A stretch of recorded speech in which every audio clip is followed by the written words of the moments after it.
और पटना में आज से 2 दिवसीय चुनाव आयोग की बैठक होने वाली है। 6 अक्टूबर को हो सकता है चुनाव की घोषणा।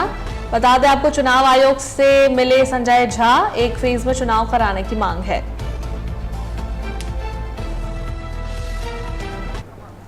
और उस पर अधिक जानकारी के लिए हमारे संवाददाता राजीव जुड़ गए हैं। राजीव, आज से चुनाव आयोग की पटना में 2 दिवसीय बैठक, क्या कुछ जानकारी मिल रही है चुनाव की घोषणा को लेकर?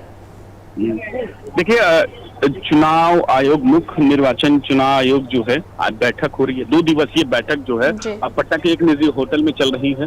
बाकायदा इसमें जो राजनीतिक पार्टी हैं, जो बिहार से और राष्ट्रीय पार्टी भी हैं, सभी का यहाँ एक तरीके से उनके साथ बैठक हो रही है। उनके प्रतिनिधि यहाँ पहुंच रहे हैं। पुलिस प्रशासन चाक चौबंद है, पूरी व्यवस्था है। हम वहीं खड़े हैं। बाकायदा जो पार्टी के जितने भी यहाँ नेता आ रहे हैं, उससे बातचीत भी हो रही है। तो कहीं ना कहीं जो आरजेडी की तरफ से हो, चाहे जेडीयू की तरफ से, जेडीयू के कार्यकारी अध्यक्ष संजय झा की तरफ से ये कहा गया कि वो हमने कहा कि एक दिन एक कहला चुनाव आयोग कराया जाए, कहला जो 4 चरणों में 5 चरणों में होता है, उसको एक चरण में कराया जाए। उनके लिए उन्होंने मांग की और कहा कि जो एक तरीके से जो एसआईआर हुआ है वो बेहतर हुआ है और चुनाव आयोग ने वो अच्छा काम किया है। उन्होंने बाकायदा इसको लेकर जो सीपीआई-एमएल की तरफ से हो, चाहे लेफ्ट पार्टी हो, उन पर एक तरीके नाराजगी जताई और कहा कि एसआईआर जिस तरीके से हुआ है वो कहीं ना कहीं बहुत गलत हुआ है। और उसको लेकर उन्होंने ये भी कहा कि जो 65 लाख लोगों का वोट कटा, उसके बाद जो नए जुड़े हैं उनको भी एक तरीके से वेबसाइट पर डालना चाहिए था, वो भी अब इस तरीके से नहीं हुआ है।